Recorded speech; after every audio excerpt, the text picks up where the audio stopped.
Les ténèbres ne régneront pas toujours sur la terre. La dépression, l'addiction, la tristesse, le stress sont des prisons. La honte te pousse à t'isoler. Pendant toutes ces années, tu as cherché la liberté. Ce n'est pas un hasard si tu te retrouves ici. J'ai entendu tes cris. Je t'appelle encore une fois. Ne résiste pas. Laisse-toi conduire par le son de ma voix. Je suis là, avec toi.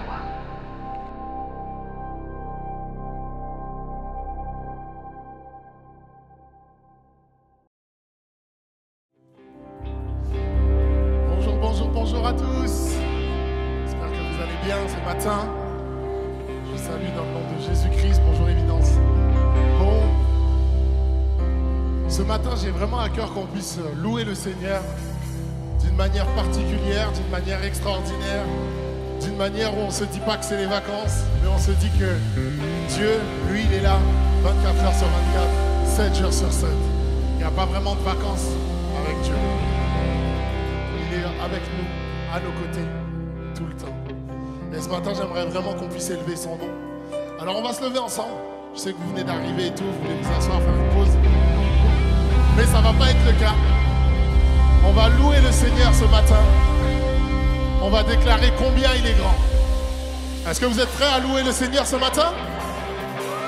J'entends pas trop de personnes. Est-ce que vous êtes prêts à louer le Seigneur ce matin? Alléluia. Alors on va simplement dire oh, oh, oh, oh, oh, oh. Voilà, maintenant que tu l'as entendu, tu peux le chanter.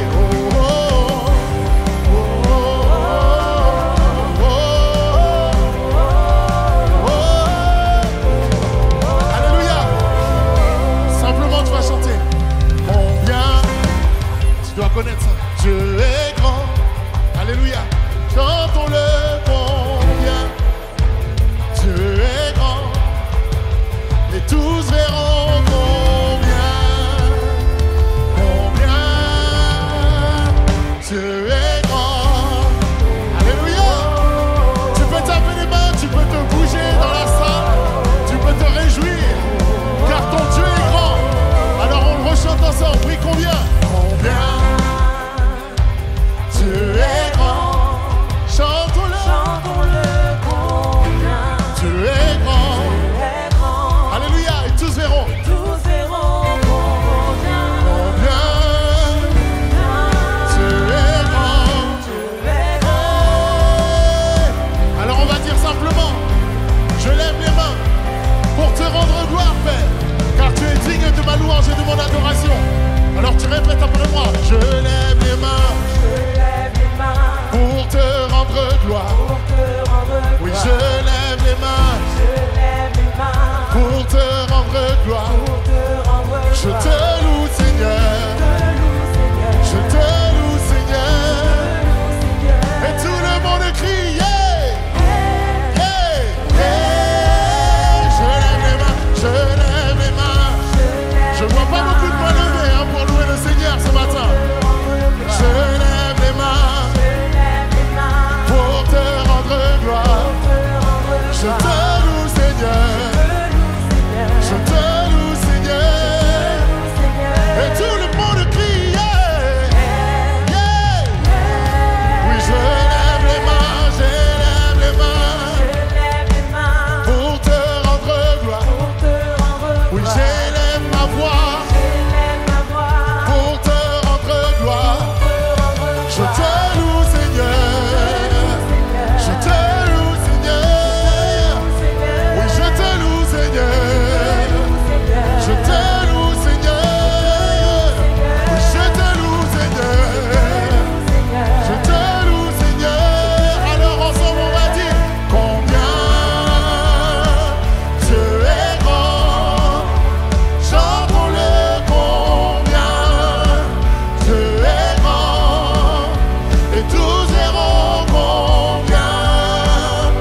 Oui, je tape des mains.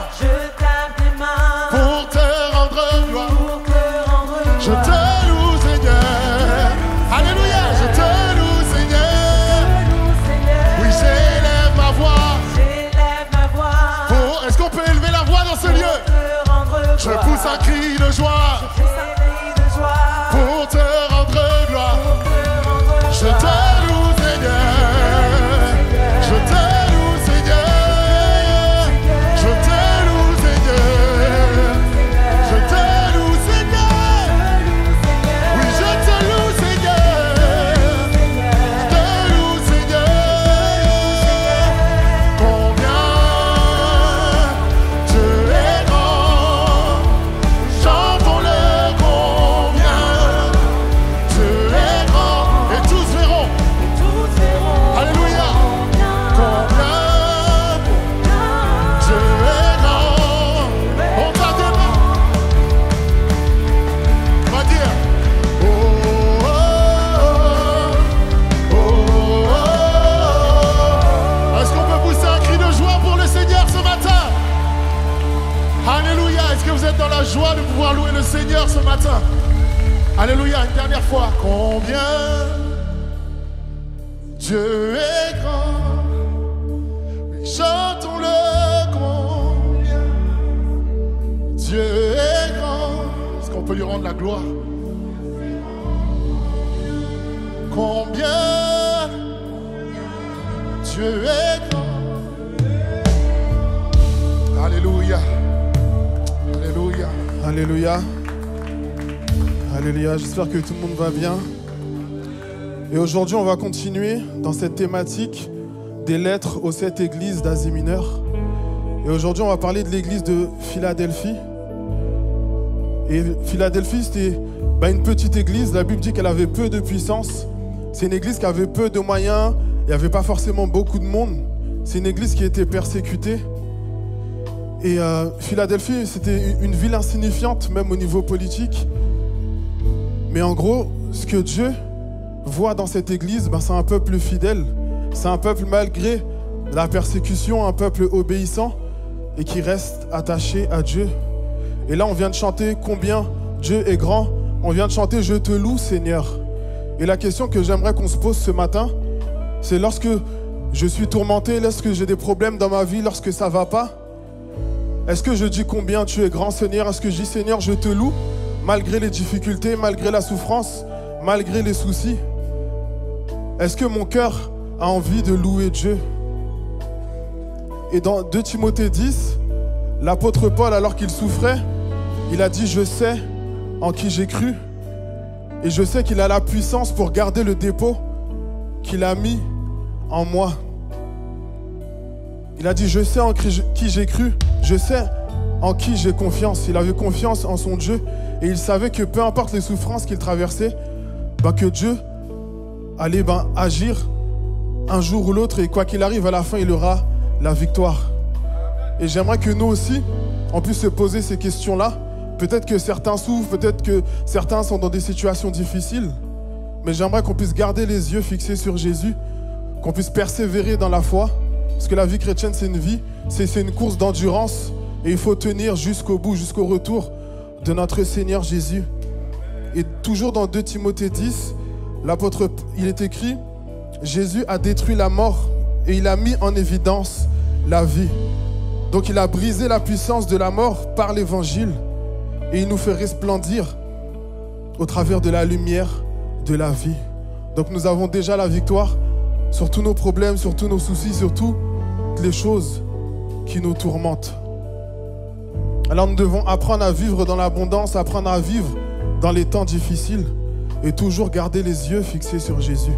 Et j'aimerais qu'on puisse prier tous ensemble afin que Dieu puisse ouvrir les yeux de nos cœurs, afin qu'au travers des soucis qu'on rencontre, qui nous permettent d'ouvrir les yeux pour voir qu'il est là, pour voir que l'armée du ciel est là, elle nous garde, elle nous protège. Et même s'il y a des temps difficiles, mais il ne permettra pas qu'on tombe, il ne permettra pas que l'ennemi ait le dessus et la victoire sur nous.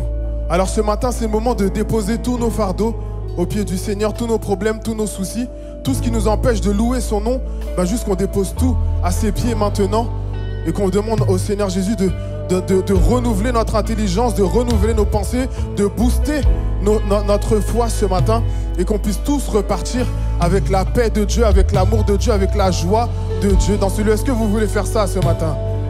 Alors c'est le moment, je vous invite à prier et à tout déposer au pied du Seigneur et à demander au Seigneur de restaurer tout ce qui est mort, de restaurer tout ce qui a été détruit en chacun de nous. Roi des rois, Seigneur des seigneurs, je te prie, nous te prions ce matin, Père, parce que nous sommes venus à ta rencontre, nous sommes venus te trouver. Et si nous sommes là en ce lieu, c'est pas juste un dimanche comme un autre, Seigneur Jésus. Ce n'est pas juste pour passer 1 heure, 2 heures, 3 heures à l'église, mais c'est pour te rencontrer, Roi des rois. C'est pour avoir une rencontre avec toi, un cœur à cœur avec toi. C'est pour te parler et t'entendre toi, nous parler, nous répondre en retour, Seigneur Jésus. C'est pour venir chercher, Roi des rois, ce que tu as préparé d'avance pour chacun de nous, Roi des rois. Alors ce matin, je te demande, Éternel, mon roi, de prendre nos soucis, de prendre nos fardeaux, Roi des rois, et de nous donner, Père éternel, une foi ferme et inébranlable, Seigneur Jésus. Peu importe les situations qu'on traverse, Père éternel, et peu importe ce qu'on va traverser à l'avenir, Seigneur Jésus, je prie, Père éternel, que nous soyons une église obéissante, que nous soyons, Père éternel, une église fidèle à toi, Seigneur Jésus, une église, Père éternel, qui nous regarde à toi, Père éternel, comme Philadelphie, Père éternel, une église qui n'avait pas grand-chose, Roi des rois, mais qui était attachée à toi, Seigneur Jésus. Alors je prie, Père éternel, pour chacune de nos vies, je prie, Roi des rois, pour nos cœurs, afin que ce matin tu puisses nous toucher, afin que ce matin, Roi des rois, tu puisses nous remplir, que tu puisses nous débarrasser, Père éternel, de toutes nos peines, de toutes nos douleurs et de toutes nos souffrances, Roi des rois, et que tu nous remplisses de ton amour, que tu nous remplisses de ta joie et de ta paix, éternel, mon roi. Je prie ce matin, Roi des rois, que ta puissance, Père éternel, puisse mettre en déroute tous les plans et les projets de l'ennemi, éternel, mon roi. Je prie, Père éternel, que notre foi, Père éternel, soit boostée, Père éternel, soit relevée ce matin, Seigneur Jésus, et que nous puissions t'adorer en esprit et en vérité, qu'on puisse t'adorer librement, qu'on puisse élever ton nom, Père éternel, qu'on puisse t'acclamer, Père éternel, qu'on puisse pousser des cris de joie, Père éternel, dans ta présence, parce que tu es un Dieu bon, tu es un Dieu vivant, éternel, mon roi, parce que tu es le Tout-Puissant, tu as vaincu la mort, Seigneur Jésus, et par toi, Roi des rois, nous sommes victorieux, Père. Alors ce matin, Père éternel, je te prie, Père très saint, de nous toucher, Père éternel. Je te prie, éternel, mon roi, de nous débarrasser, Père éternel, de tout ce qui peut nous bloquer, Roi des rois, dans ta présence, Roi des rois. Et je te demande, Père éternel, un renouveau, un feu nouveau, Père éternel, dans nos cœurs et dans nos vies, Père. Alléluia, viens, Seigneur, remplis-nous. Alléluia. Père, on te demande d'ouvrir les yeux de nos cœurs, afin que l'on puisse te voir tel que tu es. Ce matin, c'est le désir de notre cœur. C'est le désir de notre cœur. Nous voulons te voir tel que tu es, Père. Alors simplement, viens et tel que tu es, ouvre les yeux de notre cœur pour que nous puissions te voir comme tu es, Père. Alors si tu connais ce chant, tu vas simplement chanter. Ouvre les yeux de mon cœur. Et ouvre les yeux de mon cœur, Père. Ouvre les yeux de mon cœur. Je désire te voir. Je désire te voir. Ensemble, on peut le dire. Ouvre les yeux de mon cœur. Ouvre les yeux de mon cœur, Père. Oui, ouvre les yeux. De mon cœur, je désire te voir. C'est une prière que tu fais ce matin. En ton Je nom. désire te voir. Oh, une dernière fois. Ouvre les yeux de mon cœur. Ouvre les yeux de mon cœur, Père. Oui, ouvre les yeux. Ouvre les yeux de mon cœur. Je désire te voir. Je désire te voir. Je désire te voir. Tel que tu es. Élevé au plus haut des cieux. Rayonnant. Rayonnant. De l'éclat de ta gloire.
Oui, tu es saint, tu es saint. Oui, tu es saint, tu es saint. Je désire te voir. Encore une fois, tu es saint. Tu es saint, tu es saint. Alléluia. Oui, tu es saint. Tu es saint, tu es Alléluia. saint. Tu es saint. Tu es saint, tu es Je désire te voir. Alors on y va. On rassemble nos forces et on déclare: tu es saint, tu es saint. Tu es saint. Oui, tu es saint. Tu es saint. Je désire te voir. Ah oui, on va dire: tu es digne. Tu es digne. Tu es digne de ma louange. Alléluia. Reçois mon adoration. Alléluia. Je désire te voir. Si ce matin c'est le désir de ton cœur, tu vas dire: oui, je désire te voir. Je désire te voir. Oui, je désire te voir. Je désire te voir. Ce matin, tu fais face à ton Père et tu lui dis: oui, oui, je désire te voir. Je désire te voir tel que tu es. Alléluia, faire face à face avec toi. Oh, oui, montre-moi ta face, je désire te voir. Une dernière fois, déclare cette parole: je désire. Je désire te voir. Je désire te voir. Fais-moi connaître qui tu es, Père, dans ma vie. Je désire te voir. Je désire te voir. Élevé haut. Oui, rayonnant. Répands ton amour, ta force. Alors que nous chantons, tu es. Dernière fois, élevé haut. Rayonnant. Alléluia. Répands ton amour. Alors que nous chantons, tu es. Alors que oui, nous crions. Alors que nous crions, tu es. Alors que je désire te voir. Est-ce que c'est le désir de quelqu'un ce matin dans ce lieu? Alléluia.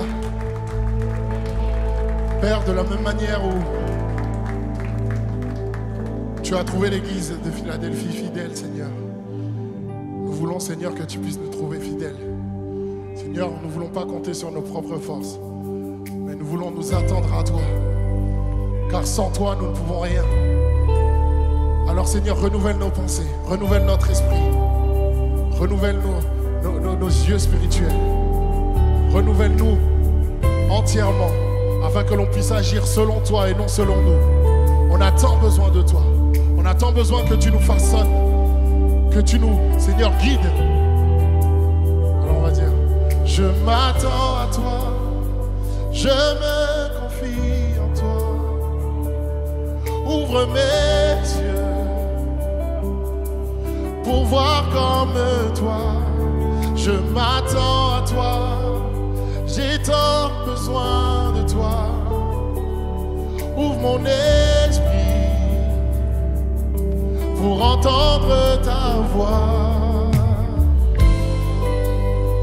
Alléluia. On a tant besoin de toi, Père. On a besoin de ton action divine dans nos vies. Pour rester à tes côtés ensemble. Je m'attends à toi. Je me confie en toi. Ouvre mes yeux.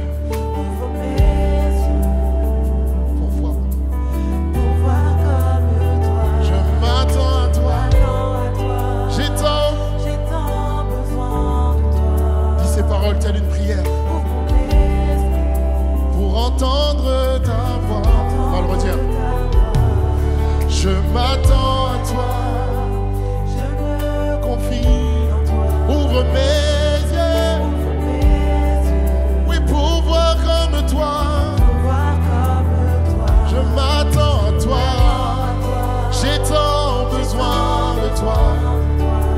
Ouvre mon esprit pour entendre ta voix.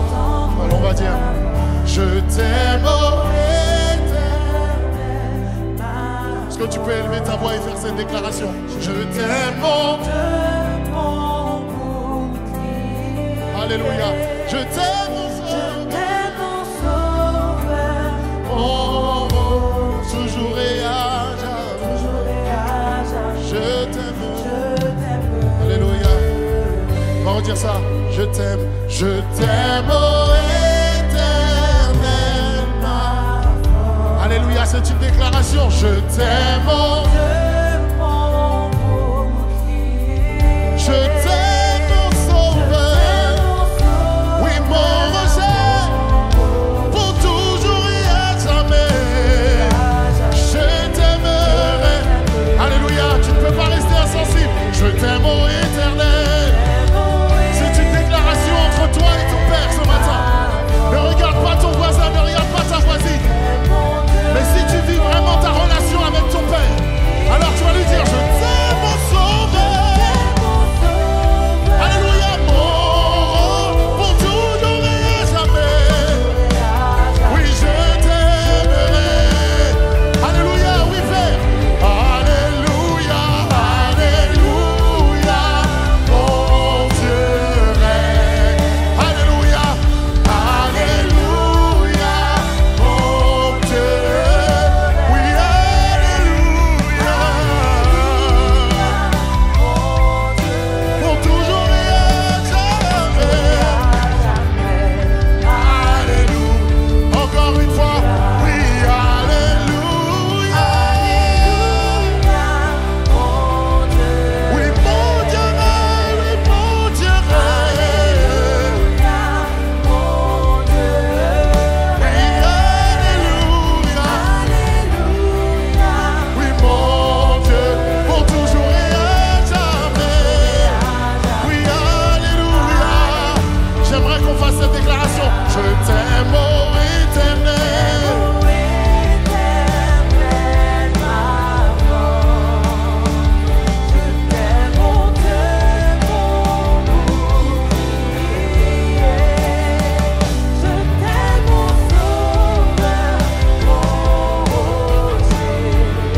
Pour toujours et à jamais. Si tu considères l'amour du Père, tu vas lui dire, je t'aime, oh éternel. Je t'aime, mon Dieu pour qui est. Je t'aime, mon sauveur. Alléluia. Pour toujours et à jamais. Je t'aime. Alors on va dire ça ensemble. Oui, Jésus, je t'aime, je t'aime, je t'aime. Oui, Jésus, je t'aime, je t'aime. C'est très simple. Oui, Jésus, je t'aime, Jésus, je t'aime. Et on va lui dire, plus que toute chose.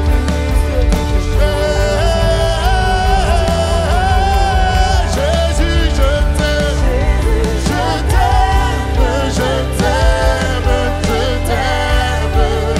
Oui, Jésus, je t'aime. Alléluia. Oui, Jésus, je t'aime. Plus que toute chose, plus que toute chose. Oh, oh, oh. Je peux entendre l'assemblée qui dit ça. Jésus, je t'aime. Oui, Jésus, je t'aime. Jésus, je t'aime. Mon sauveur, je t'aime. Plus que toute chose. Alléluia.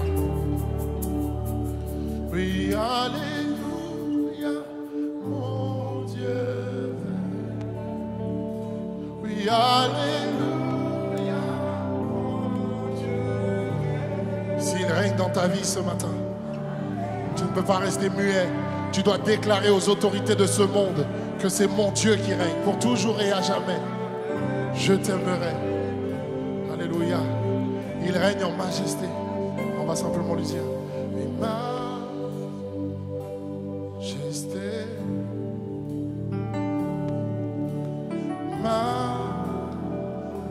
majesté. Alléluia. Ta grâce m'a trouvé tel que je suis. Je n'ai rien, mais en toi je vis. Je n'ai rien. Majesté.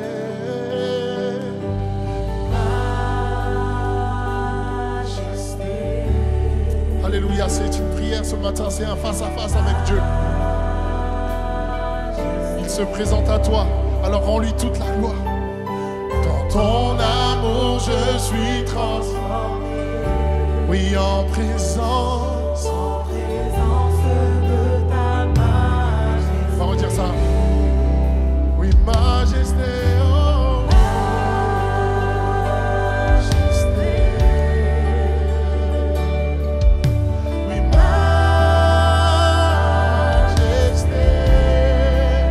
Ta grâce m'a trouvé. Alléluia. J'étais loin de toi, mais ta grâce est venue me chercher. Je n'ai rien en toi. Oh, alors on va déclarer majesté.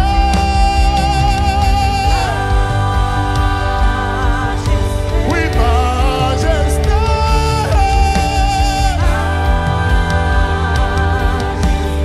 Par ton amour, je suis transformé. Par ton amour, je suis transformé. Oui, en présence de ta majesté. Alléluia. Ce matin, le Père se présente devant toi. Par ton amour. Oui, en présence de ta majesté. Alléluia. Par ton amour, je suis transformé. Alléluia. C'est ta grâce et ton amour qui sont venus me chercher là où j'étais. Et ils m'ont rendu pur. Blanc, plus blanc que neige. Oui, par ton amour, je suis transformé. Alléluia. Oui, par ton amour, je suis transformé. Alléluia. Par ton amour, je suis renouvelé. Par ton amour, je suis restauré. Alléluia. Alors on va le déclarer une dernière fois. Oui, majesté.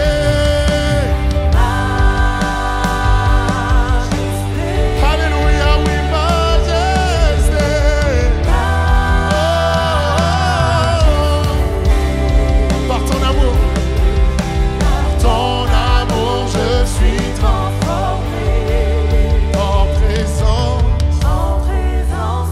de ta majesté. Alléluia. Quelqu'un doit dire ce matin, par ton amour. Par ton amour, je suis transformé. Alléluia. Là où il est venu te chercher, tu étais loin de lui. Il est venu par grâce, son amour est venu te chercher. Dernière fois, par ton amour. Cet amour, on ne peut pas le mesurer, on ne peut pas le limiter. Cet amour va nous chercher au plus profond. Alléluia. Si tu veux déclarer cet amour ce matin, prends 2 minutes. Si tu veux dire merci et tu veux être reconnaissant au Seigneur ce matin, prends 2 minutes. Il faut lui dire merci de m'avoir cherché de là où j'étais, dans le fin fond des ténèbres où j'étais. Tu es venu par ta grâce. Et tu as vu mon état de pécheur. Tu as vu la saleté qui recouvrait, Seigneur, ma vie. Seigneur, tu as vu les choses que j'ai faites que je ne suis pas fier, dont je ne suis pas fier. Mais Seigneur, tu m'as dit, viens mon enfant. Parce que mon sang a coulé sur la croix. Le sang de mon fils bien-aimé a coulé sous la croix.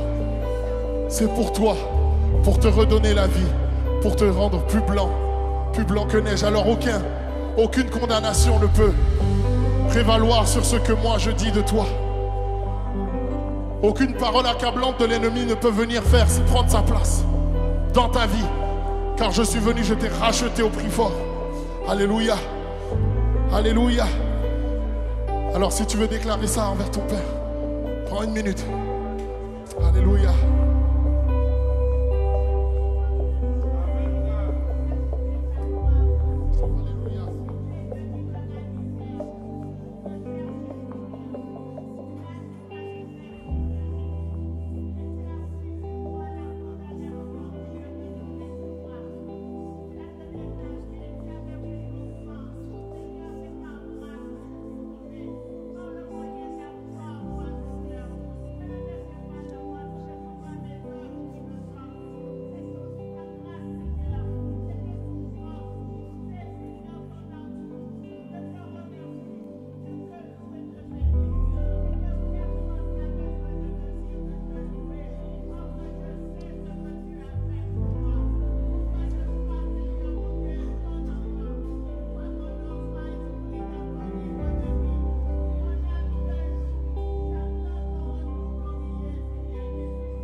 Ce matin, cet amour incommensurable, pardon, j'en ai tellement besoin.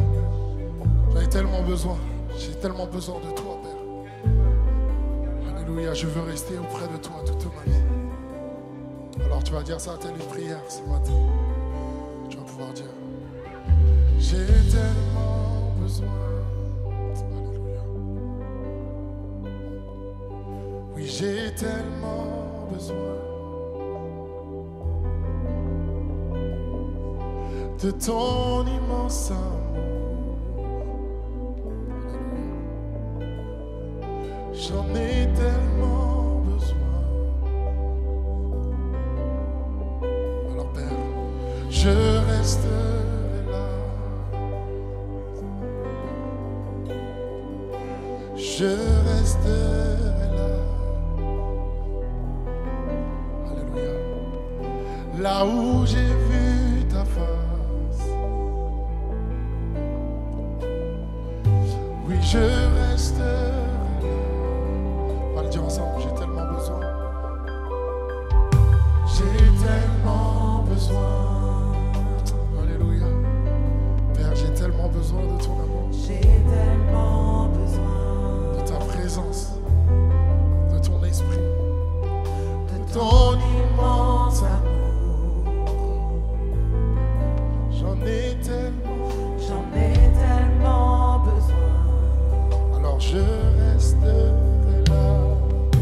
Je resterai là.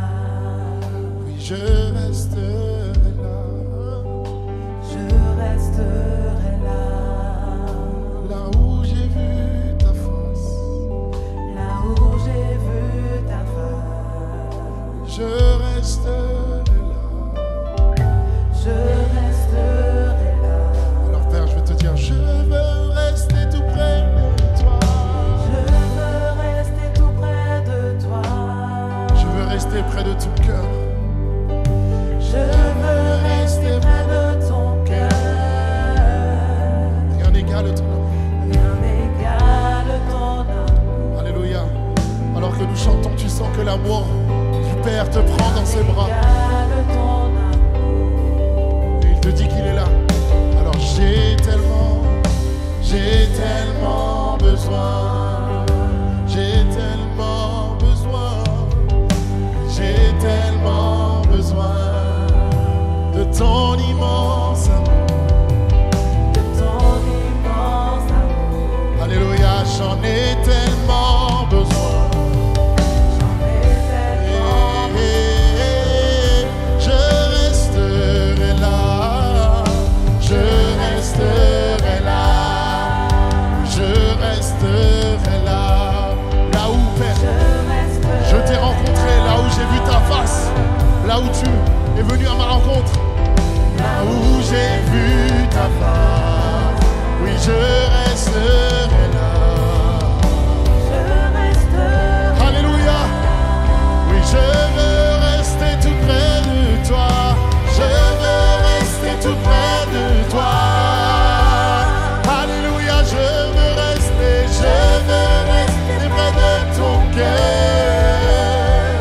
Rien n'égale ton, oui, rien n'égale ton amour. Rien n'égale, oh, oui, je veux rester tout près de toi. Je veux rester tout près de toi. Alléluia, je veux rester près de ton cœur, Yahweh. Je veux rester près de ton cœur. Rien n'égale ton amour. Rien n'égale ton amour. Rien n'égale ton amour. Alors les anges et les saints déclarent que tu es saint. Oui, saint tu es saint. Saint tu es saint. Oui, saint tu es saint. Jésus, je t'aime. Jésus, je t'aime. On peut chanter ça ensemble, saint. Saint tu es. Seigneur, ta gloire se manifeste alors que nous proclamons ta sainteté. Tu prends place dans ce lieu et ta gloire se manifeste. Au royaume est là, ta présence est là. Oui, Jésus, je t'aime. Jésus, je t'aime. Oui, saint tu es saint. Saint tu es saint. Oui, saint tu es. Oui, saint tu es saint. Saint tu es saint. Jésus, je t'aime. Jésus, je t'aime. Une dernière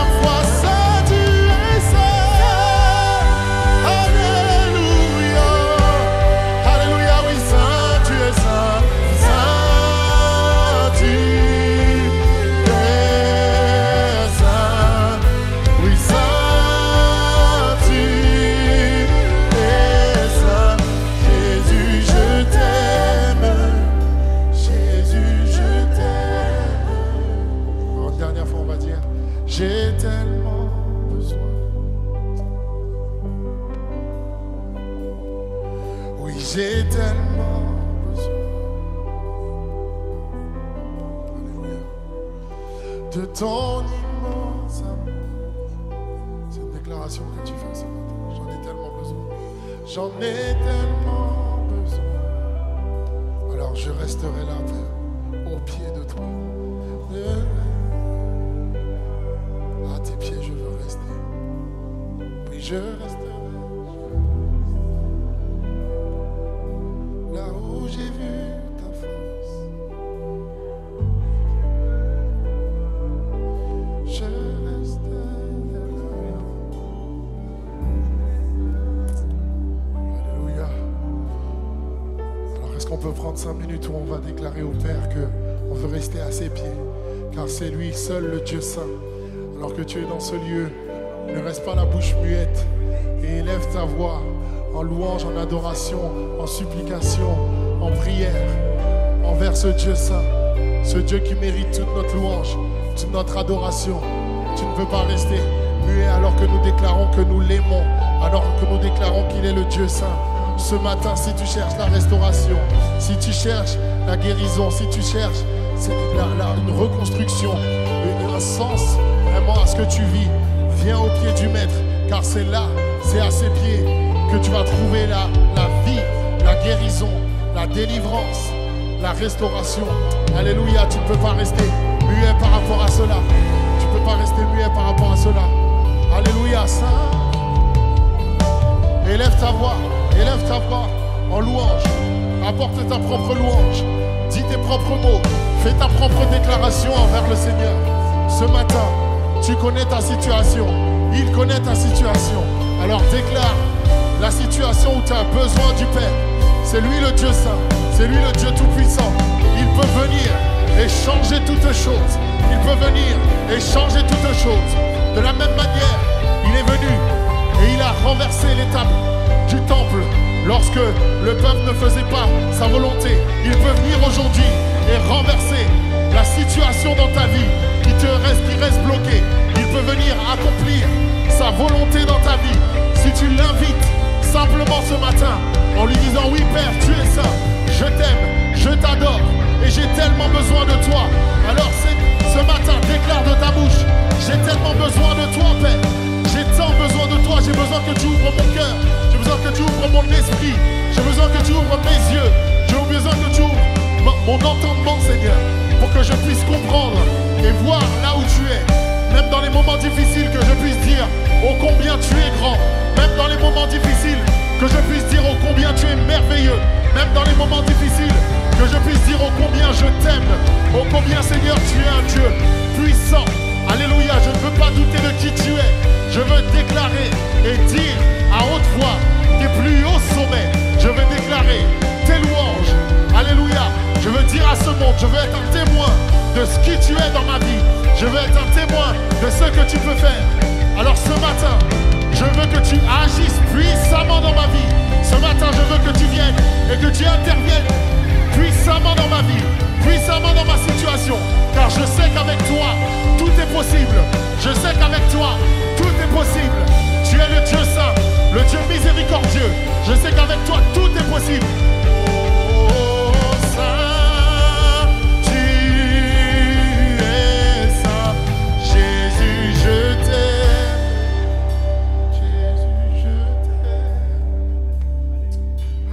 Est-ce qu'on peut applaudir l'Esprit de Dieu? Acclamer le Seigneur qui est là dans ce lieu, qui vient restaurer les vies, qui vient toucher les cœurs, qui vient nous ramener de la mort à la vie par sa grâce. Alléluia. Je pense qu'on peut faire mieux que ça pour le Seigneur ce matin. Je pense qu'on peut lui faire une vraie ovation. Je pense qu'on peut célébrer son nom d'une manière puissante. Alléluia. Gloire à toi Jésus, gloire à ton nom. Nous t'élevons et nous te prions et nous te disons merci d'être à nos côtés à chaque instant, à chaque jour. Alléluia. Amen. Amen, amen. Amen. Quelle joie d'être parmi vous ce matin. J'aime à dire que, frères et sœurs, que nous sommes dans un voyage. comme un bateau qui part vers une destination, et nous sommes dans ce bateau, et cette destination, c'est le ciel. Vous êtes d'accord? C'est le voyage de la vie, une vie nouvelle que nous avons reçue en Jésus-Christ. Et j'aime ce voyage.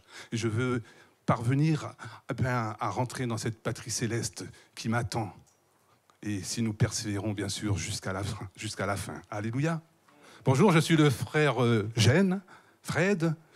Alors, bonjour à tous, frères et sœurs, amis, visiteurs.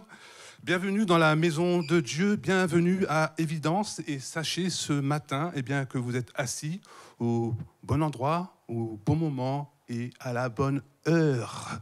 Amen. Et vous qui nous suivez aussi sur Évidence Homme également. Alléluia. Que la grâce de notre Dieu et Père Jésus-Christ soit avec chacun d'entre nous. Amen.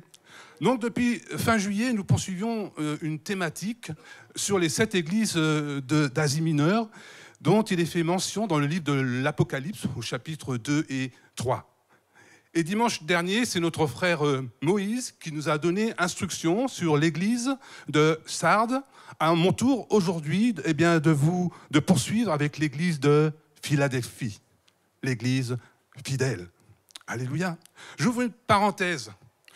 Vous savez qu'en France, comme à l'étranger, un certain nombre d'assemblées évangéliques portent comme nom ou se sont donnés comme nom Église Philadelphie ou Assemblée chrétienne Philadelphia. Il est vrai que comparé aux 6 autres églises qui étaient plus ou moins réprimandées par celui qui se nomme le Saint, le véritable, celui qui a la clé de David, Philadelphie, elle ne s'entend dire aucun reproche. Et tel que ce que j'ai contre toi, c'est que tu as abandonné ton premier amour, tu ne sais pas que tu es misérable, aveugle, pauvre et nu. Repens-toi, pratique tes premières œuvres. Voilà les réprimandes que le Seigneur fait aux autres églises, à part Smyrne, je crois, dans ce sens-là.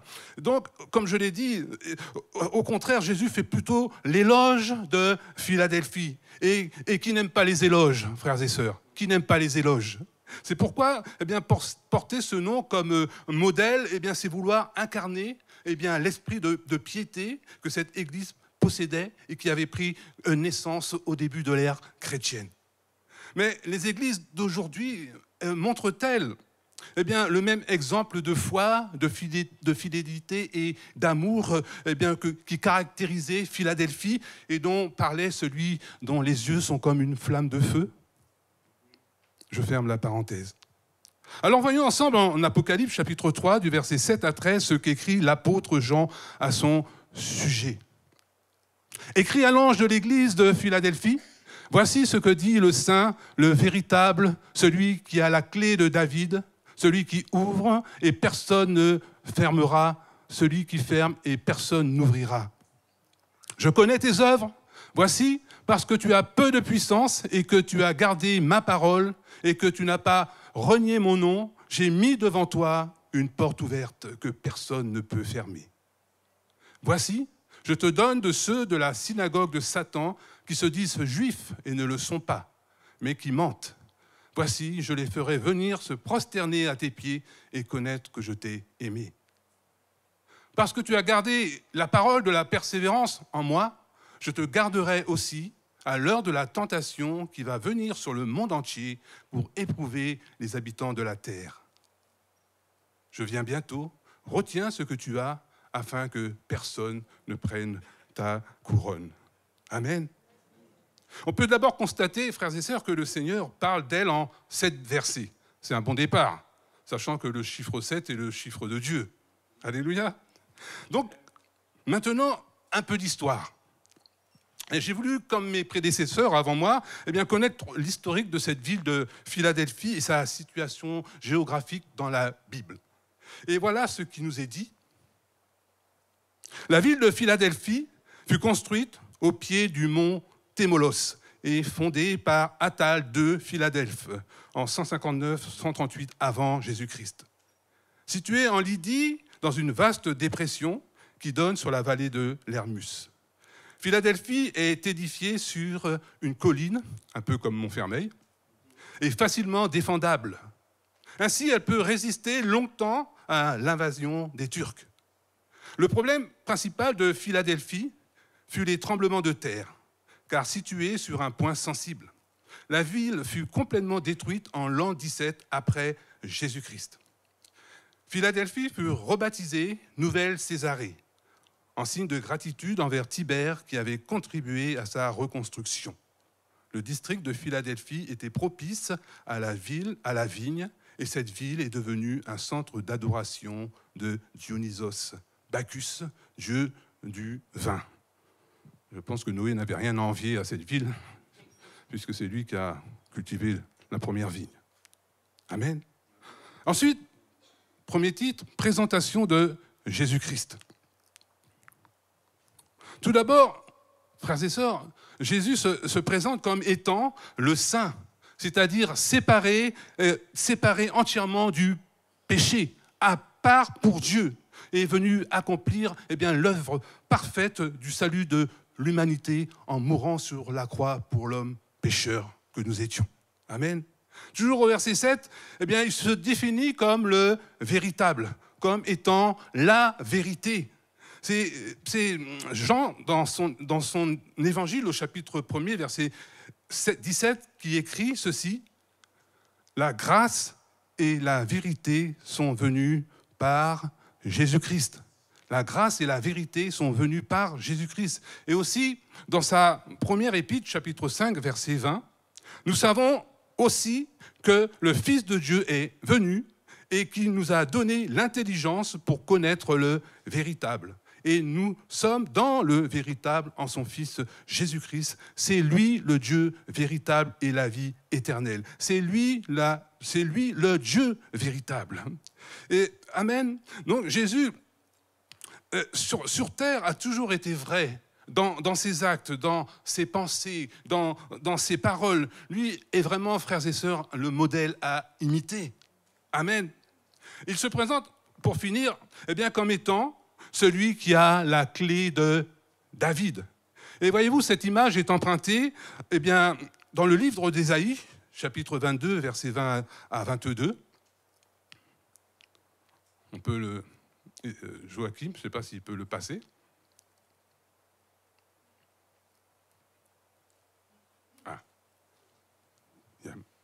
Bon, c'est pas grave, je vais le lire. « En ce jour-là, j'appellerai mon serviteur Eliakim, fils de Hilkija. Je le revêtirai de ta tunique, je le ceindrai de ta ceinture, et je remettrai ton pouvoir entre ses mains. Il sera un père pour les habitants de Jérusalem et pour la maison de Juda. Je mettrai sur son épaule la clé de la maison de David. Quand il ouvrira, nul ne fermera. Quand il fermera, nul n'ouvrira. » Ainsi, frères et sœurs, comme nous venons de le lire, la clé de la forteresse de Sion, du palais de David, avait été confiée à Eliakim, en signe du pouvoir qu'il pouvait exercer, soit d'ouvrir ou de fermer le palais du roi. Amen. Mais avant Eliakim, c'est le roi David qui avait reçu le pouvoir de gouverner logiquement. Mais selon la généalogie, le successeur de David, c'est Jésus-Christ lui-même. Amen. Le Messie d'Israël. Cette clé donc symbolise son pouvoir de régner. Et en Apocalypse, chapitre 1er, verset 18, il est écrit « Jésus tient les clés de la mort et du séjour des morts. » Et puisque Jésus est l'auteur d'un salut éternel, il règne maintenant sur les églises et les croyants obéissants à sa parole. C'est lui donc qui ouvre la porte de l'éternité aux croyants et la ferme aux incroyants qui persévèrent dans leur péché ou ne veulent pas l'abandonner. En Matthieu chapitre 16, verset 19, Jésus dit à son disciple Simon-Pierre, je ne sais pas s'il y a qui peut... Ah oui, voilà. « Je te donnerai les clés du royaume des cieux. » Je m'arrêterai sur cette première partie. « Je te donnerai les clés du royaume des cieux. » Frères et sœurs, si Jésus a donné à Simon Pierre les clés du royaume des cieux, spirituellement et symboliquement, eh bien, parlant, eh bien, ces clés signifiaient que c'est par l'apôtre Pierre que la porte du salut ou l'entrée dans le royaume des cieux eh bien, serait ouverte aux Juifs. Et cela s'est fait le jour de la Pentecôte.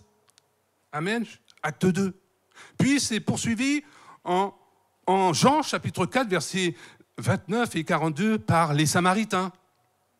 Lorsque Jésus a rencontré cette femme de Samarie au chapitre 4 de l'évangile de Jean, eh bien Jésus va lui parler de telle manière que lorsqu'il va lui dire « Tu n'as pas l'homme avec qui tu vis n'est pas ton mari. En effet, tu en as eu 5. Et celui avec qui tu vis n'est pas ton mari. » Et cette femme va répondre « Je vois que tu es prophète. Je vois que tu es prophète. » Et cette femme va laisser sa cruche et va retourner vers les habitants de sa commune, de son village, pour leur dire « Venez voir un homme qui m'a dit tout ce que j'ai fait. Ne serait-ce point le Christ ?» La révélation, frères et sœurs. C'est merveilleux quand on a une révélation, comme Pierre l'a eu. Je sais qui tu es. Tu es le Christ, le Fils du Dieu vivant. Tu es heureux, Pierre, parce que ce n'est ni la chair ni le sang qui t'ont révélé cela, mais c'est mon Père qui est dans les cieux. Nous avons un jour eu cette révélation du Fils de Dieu. Je l'ai eu aussi, mais quelques-uns parmi nous ne l'ont pas encore reçu, ne l'ont pas encore vu. Et le Seigneur, ce matin, veut que vous receviez cette révélation si votre cœur est grand ouvert pour la recevoir. Et donc, ces habitants vont venir vers Jésus, ils vont lui demander de rester 2 jours avec lui. Et à la fin, il leur dira, au verset 42, « Ce n'est plus à cause de ce que tu nous as dit que nous croyons. Nous-mêmes, nous l'avons entendu et nous savons que c'est vraiment lui, le sauveur du monde. » Amen. Et pour finir, cette clé d'entrée eh bien, serait pour les non-juifs, c'est-à-dire pour les païens, par la conversion de Corneille en Actes chapitre 11, verset 18. Souvenons-nous donc quand Pierre a parlé, l'Esprit est descendu sur Corneille, toutes les personnes qui étaient autour de lui, et ils ont été baptisés de l'Esprit.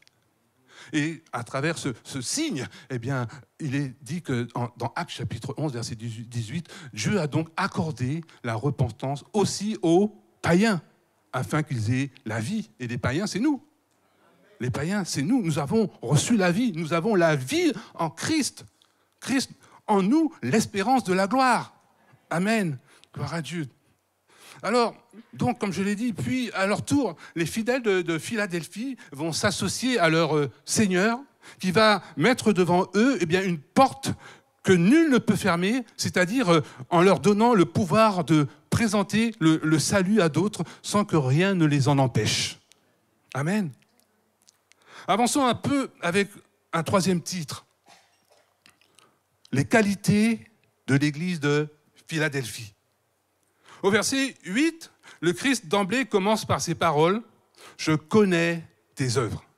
Je connais tes œuvres. » Or, dans toute assemblée évangélique, y compris Évidence, le Seigneur connaît quelles sont les œuvres bonnes ou mauvaises, ou quels sont les fruits bons ou mauvais, eh bien, que porte telle ou telle église, autant eh bien, de la part de celui ou ceux que le Seigneur met à placer à la tête que de l'ensemble des fidèles qui en font partie. Alors n'oublions pas ce que rappelle l'apôtre Paul dans sa première épître, chapitre 3, versets 13 et 15, que l'œuvre de chacun sera manifestée. Car le jour la fera connaître, parce qu'elle se révélera dans le feu, et le feu éprouvera ce qu'est l'œuvre de chacun. Si l'œuvre bâtie par quelqu'un sur le fondement subsiste, il recevra une récompense. Par contre, si l'œuvre de quelqu'un est consumée, il perdra sa récompense. Pour lui, il sera sauvé, mais comme au travers du feu. Je n'ai pas envie d'être sauvé à travers du feu. Ainsi, frères et sœurs, il est bien dit dans ces versets que l'œuvre de chacun sera manifestée et que le feu donc révélera ce qu'est l'œuvre de chacun et si telle œuvre subsistera ou sera consumée par le feu. Et cela, je pense, au tribunal de Christ. Alors même si le Seigneur ne précise pas les œuvres faites par l'Église de Philadelphie, elles semblent paraître bonnes à ses yeux puisqu'il ne fait aucune remarque négative à ce sujet. Donc, première qualité. Ensuite, même s'il trouve en elle peu de puissance, c'est-à-dire de l'extérieur ou aux yeux du monde ou aux yeux des puissants de ce monde, eh bien Jésus peut justement, à cause de ce peu de faiblesse, eh bien agir à travers elle, en sachant que c'est au travers de la faiblesse que le Seigneur se glorifie. Amen. C'est ce que l'apôtre Paul va lui-même expérimenter à cause d'une écharpe dans la chair qui l'handicapait et dont il voulait que le Seigneur l'en délivre. Mais que lui répondra Jésus? 2 Corinthiens 12, verset 9. « Ma grâce te suffit, car ma puissance s'accomplit dans la faiblesse. » Et l'apôtre de conclure, verset 10. « C'est pourquoi je me plais dans les faiblesses. » C'est pourquoi je me plais dans les faiblesses, dans les outrages, dans les calamités, dans les persécutions, dans les détresses pour Christ, car quand je suis faible, c'est alors que je suis fort. Je peux vous dire qu'en ce moment, je suis bien faible, mais Dieu me rend fort par sa grâce. Alléluia. Alors, voyez-vous, ces outrages, ces calamités, ces persécutions, ces détresses étaient certainement bien le lot quotidien auquel devait faire face l'Église de Philadelphie, vu son environnement, vu sa condition de vie, sa pauvreté matérielle, financière et autres. Et pourtant, elle demeurait fidèle à son appel et à sa vocation missionnaire. Qui était comme deuxième qualité d'avoir gardé la parole de la persévérance. Car sa fidélité à la parole n'a jamais fait défaut chez elle. Amen. J'espère qu'il en est ainsi de même à évidence. Et troisième qualité, elle n'a jamais renié le nom de Jésus-Christ.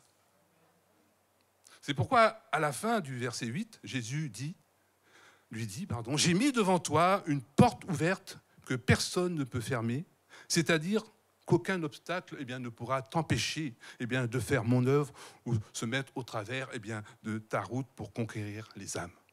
Personne ne pourra se mettre au travers de ta route. C'est moi qui veillerai là-dessus. C'est moi qui veille sur toi pour que tu conquiers les âmes. C'est Christ donc qui ouvre les portes pour évangéliser tel peuple, telle nation, tel lieu. Et par ceux et celles qu'il envoie et dont le cœur est tout entier à lui. Amen. En 1 Corinthiens chapitre 16, verset 8, Paul écrit « Car une porte grande est d'un accès efficace, mais ouverte. » Vous voyez, quand on parle de porte qui s'ouvre, à votre avis, est-ce que c'est les hommes qui ouvrent les portes ou qui les ferment? Bien sûr que non. Puisque, frères et sœurs, ce n'est que par l'ordre du divin que cela peut se faire. Amen.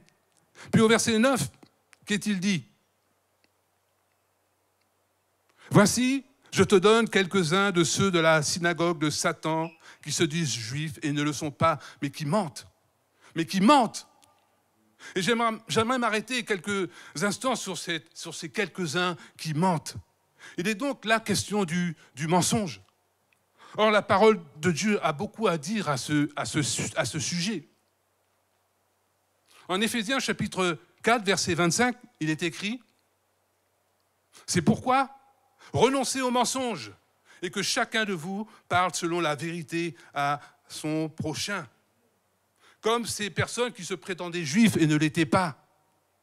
Vous savez, il est si facile de nos jours de mentir contre la vérité pour se faire une place au soleil, comme on dit, ou pour parvenir à ses fins. On vit dans un monde de mensonges où se côtoient la vérité et le mensonge. Par exemple, on peut gonfler, rajouter ou exagérer son CV afin d'obtenir plus facilement un travail ou mentir sur son identité. Pourquoi je dis ça? Je me souviens, quand j'étais jeune, je cherchais un job d'été. Mais je précise que je n'étais pas encore chrétien à cette époque.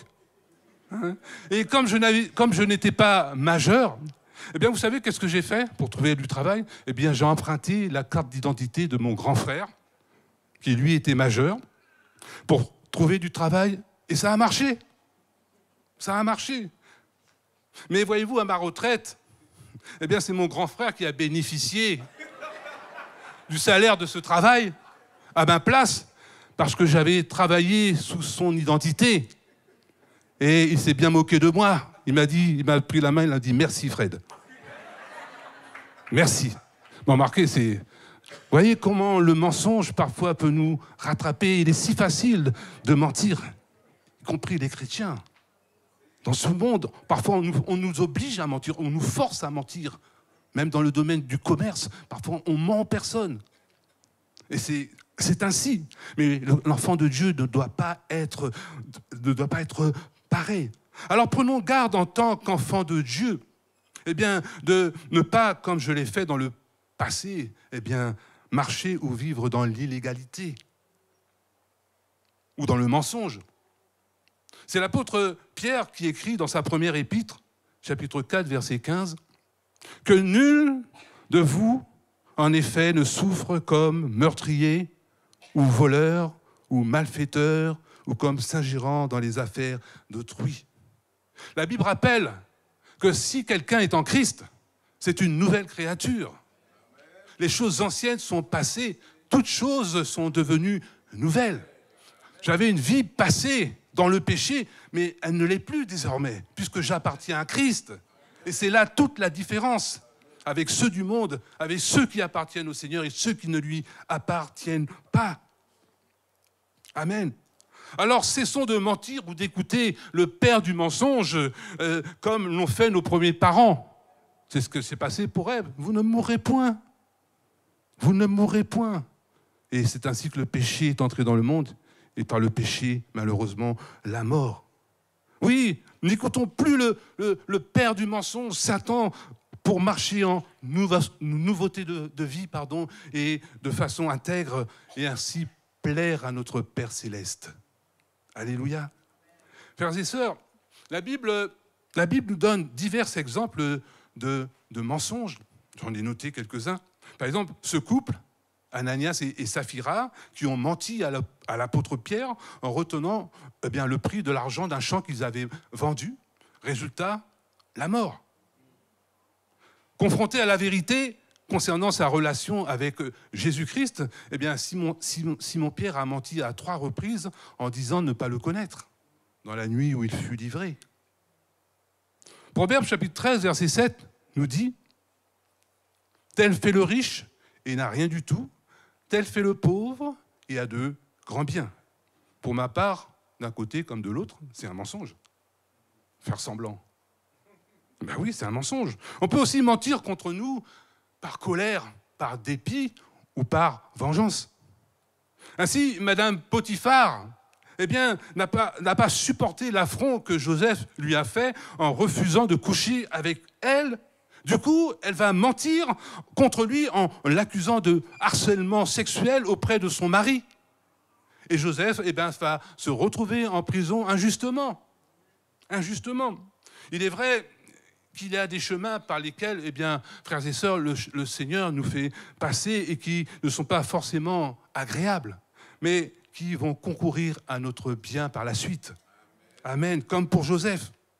Encore comme exemple, et le pasteur Abed en avait parlé il y a 2 dimanches de cela, que dans l'église de Thyatire, il y a 2 dimanches de cela, comme je l'ai dit, une femme du nom de Jézabel se disait prophétesse. Mais l'était-elle vraiment, vu ses enseignements pernicieux? L'était-elle vraiment? Et c'est cet esprit de Jézabel qui sévit dans les églises d'aujourd'hui et qui veut pousser les serviteurs de Dieu à se conformer au siècle présent, à se conformer au monde sans même qu'ils s'en rendent compte. Malheureusement, on peut être si facilement séduit par certaines paroles. Voyez-vous, tant d'hommes et de femmes sur Internet et sur les réseaux sociaux se proclament apôtres, prophètes, bishops, etc. Mais le sont-ils vraiment? Le sont-ils vraiment? Paul, dans sa lettre à Timothée, écrira « Certains hommes ont l'apparence de la piété, mais renient ce qui en fait la force. C'est ce qu'on appelle le faux semblant ou le paraître. On appelle cela le faux semblant ou le paraître. Et voyez-vous, toutes ces choses font partie du mensonge camouflé en vertu chrétienne. Malheureusement. Voyez-vous, Jésus ira jusqu'à dire à ses disciples, concernant ceux qui se prétendent de son nom, de ne pas les suivre, de ne pas se laisser séduire par eux, même s'ils font des miracles. Comme les faux docteurs, par exemple, qui introduiront des sectes pernicieuses, disant qu'il ne faut pas se marier, que l'âme n'est pas immortelle, que Jésus n'est pas Dieu, qu'il n'est pas ressuscité le 3e jour, etc., etc. Il existe aussi de faux frères, et même dans les assemblées, que Paul dénonce. En 1 Corinthiens, chapitre 5, verset 11, il écrit « Maintenant que je vous ai écrit, c'est de ne pas avoir des relations avec quelqu'un qui, se nommant frère, ou se prétend frère, est impudique ou cupide. » C'est-à-dire, la cupidité est une forme d'idolâtrie. Et les idolâtres n'hériteront pas le royaume des cieux. Ou idolâtre, ou outrageux, ou ivrogne, ou ravisseur, de ne pas même manger avec un tel homme. Question, en connaissons-nous ? Ça peut être quelque chose qui est dans notre cœur. Le faux semblant existe. Oui, frères et sœurs, les exemples de mensonges sont légion. Malheureusement, comme ces hommes qui se prétendaient juifs et ne l'étaient pas, et qui mentaient. Mais rappelons-nous que le mensonge finira toujours par nous rattraper et que nous en paierons le prix tôt ou tard, malheureusement, car la vérité triomphe toujours du mensonge. C'est pourquoi Jésus, en s'adressant à l'église de Philadelphie, terminera la fin du verset 9 par ces mots « Voici, je les ferai venir se prosterner à tes pieds, comme l'ont fait les frères de Joseph. » Ils ont bien menti sur lui, mais à la fin, ils se sont abaissés, ils se sont prosternés. Et le Seigneur est capable de faire venir se prosterner à nos pieds, nos ennemis. Alléluia. Amen. Gloire à Dieu. Et donc, comme je l'ai dit, comme les frères de Joseph, et reconnaître que je t'ai aimé. C'est-à-dire que tu étais sous ma protection et gardé par mon amour pour toi. Amen. Alors, gardons-nous de mentir contre la vérité pour ne pas en payer les conséquences, frères et sœurs. Voyez-vous, cette parole s'adresse aussi bien à l'Église Évidence qu'à moi-même ce matin, en nous souvenant que l'Église, elle, qu'elle est et doit demeurer la colonne et l'appui de la vérité. Amen. C'est ce que dit Paul dans 1 Timothée, chapitre 3, verset 15. « Mais afin que tu saches, si je tarde, comment il faut se conduire dans la maison de Dieu, qui est l'église du Dieu vivant, la colonne et l'appui de la vérité. » Amen. Vous savez qu'est-ce que Jésus a dit en voyant Nathanaël ? Il lui a dit en Jean chapitre 1, verset 47, « Voici vraiment un Israélite dans lequel il n'y a point de fraude.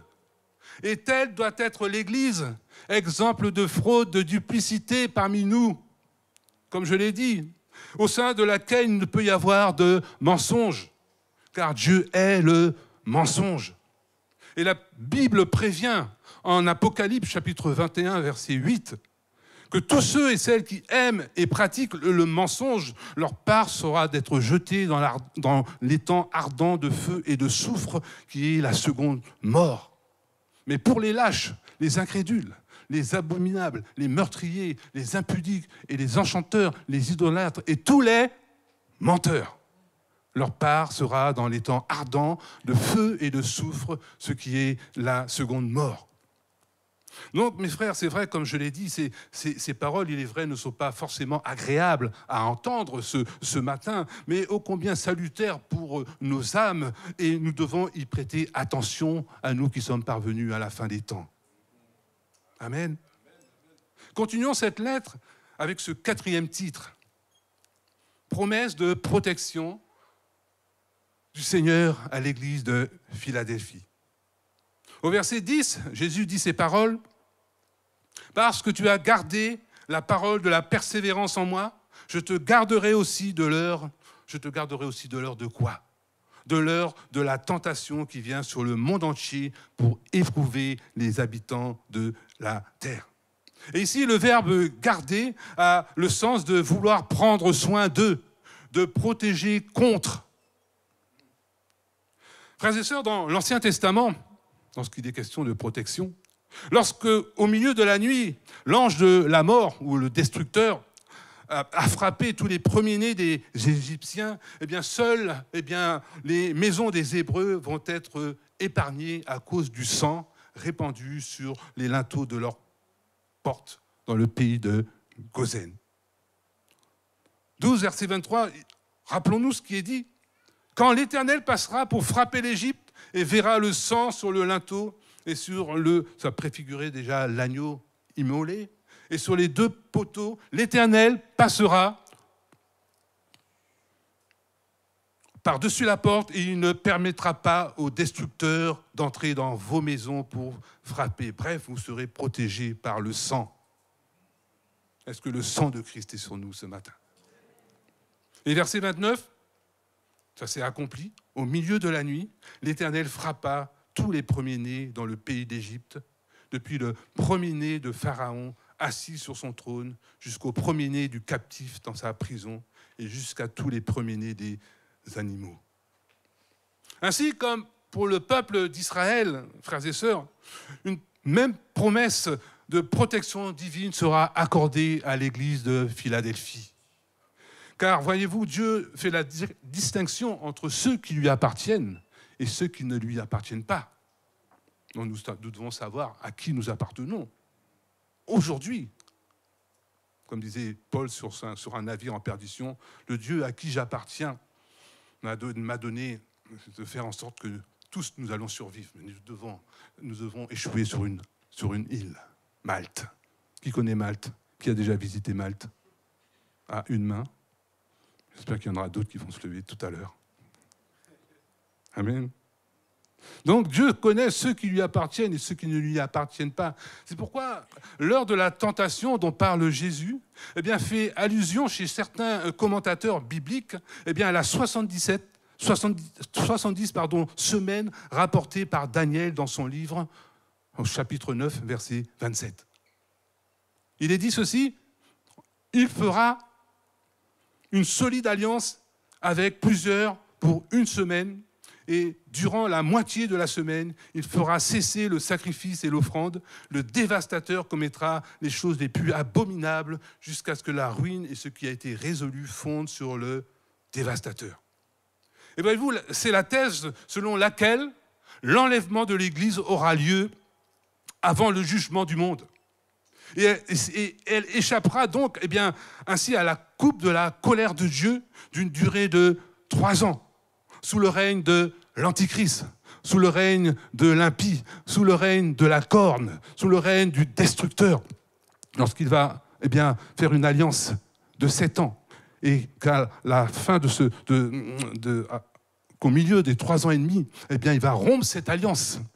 Et ce sera cette dernière trompette qui va sonner pour que l'Église soit enlevée. Et après cela, le monde rentrera dans une ère apocalyptique.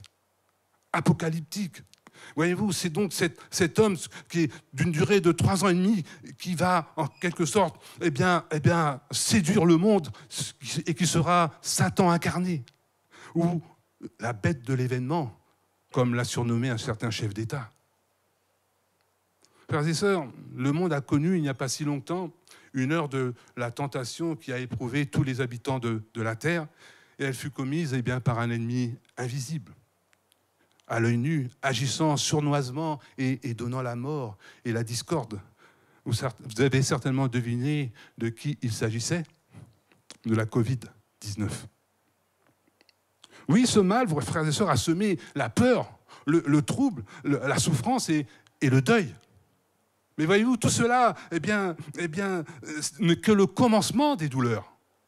Tout cela n'est que le commencement des douleurs, car les trompettes vont encore sonner pour annoncer de plus grands malheurs encore. On a passé les Jeux Olympiques, tout le monde était heureux. Maintenant, on retourne dans l'actualité et c'est encore plus mauvais qu'avant. On s'amuse, on se réjouit. C'est lorsque les hommes diront paix, paix et sécurité, alors une ruine soudaine tombera sur eux, sur le monde. Mais voyez-vous, donc, si ces malheurs arrivent, eh bien, lui, le Seigneur dit à son Église ce matin, ne crains point, petit troupeau, car votre Père a trouvé bon de vous donner le royaume. Voilà, frères et sœurs, la promesse que le Seigneur veut que nous retenions. Il promet à l'Église fidèle eh bien, de garder ses rachetés, de prendre soin d'eux, et qu'ils échappent ainsi à la colère à venir et les introduire dans son royaume éternel. Amen. N'est-ce pas là votre désir? Hein? Le retour du Seigneur est proche. Alors poursuivons par un 5e titre, l'ordre du Seigneur à l'église de Philadelphie. Au verset 11, Jésus lui dit, « Retiens ce que tu as, c'est-à-dire garde ce que tu as reçu, ce que tu as reçu de moi et que les autres ont abandonné ou perdu, comme perdre sa couronne. » Il est question de couronne. Je vois que dans la Bible, un homme a perdu sa couronne, c'est Samson. Samson a perdu sa couronne parce que c'était un homme qui aimait jouer au chat et à la souris, avec les femmes, malheureusement. Et nous savons qu'il va finir les yeux crevés. C'est pas drôle, hein? On rit, mais c'est pas drôle. Il s'est dit en lui-même, je m'en sortirai comme les autres fois, mais il ne savait pas que l'Éternel s'était retiré de lui. Et il va perdre sa couronne. Mais heureusement, il va la retrouver, je pense, puisque Samson fait partie des héros de la foi qui sont écrits dans le livre des Hébreux, l'Épître aux Hébreux, au chapitre 11, à la fin du chapitre 11. Et il est dit qu'à sa mort, il va tuer plus de ses ennemis que pendant sa vie. Amen. Donc Dieu n'abandonne pas les siens, même s'ils tombent au fond d'un trou. Il est là pour les relever, les rassurer et leur donner la victoire malgré tout, malgré ce qu'ils passent, par les chemins par lesquels ils passent. Amen. Frères et sœurs, que pouvait dire à la fin de son pèlerinage terrestre l'apôtre Paul en 2 Timothée, chapitre 4, versets 7 et 8 ? « J'ai combattu le bon combat, j'ai achevé la course, j'ai gardé la foi. Désormais, la couronne, là encore, il est question d'une couronne, mais pas une couronne incorruptible, mais incorruptible, de justice, mais réservée. Le Seigneur, le juste juge, me la donnera dans ce jour-là, et non seulement à moi, mais encore à tous ceux qui auront aimé son avènement. » Et c'est à tous ceux dont parle l'apôtre Paul, ce sont aussi ces fidèles de Philadelphie. Mais pour cela, ils se doivent de veiller et de prier, afin de ne pas perdre leur couronne, ou se la faire dérober ou voler, durant l'attente de son retour tant désiré.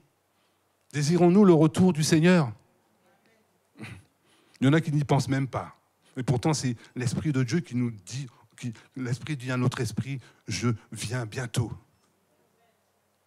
Car là où est l'Esprit du Seigneur, là est la liberté. Et c'est vrai que l'Esprit de Dieu, c'est le Seigneur lui-même qui nous parle. Amen.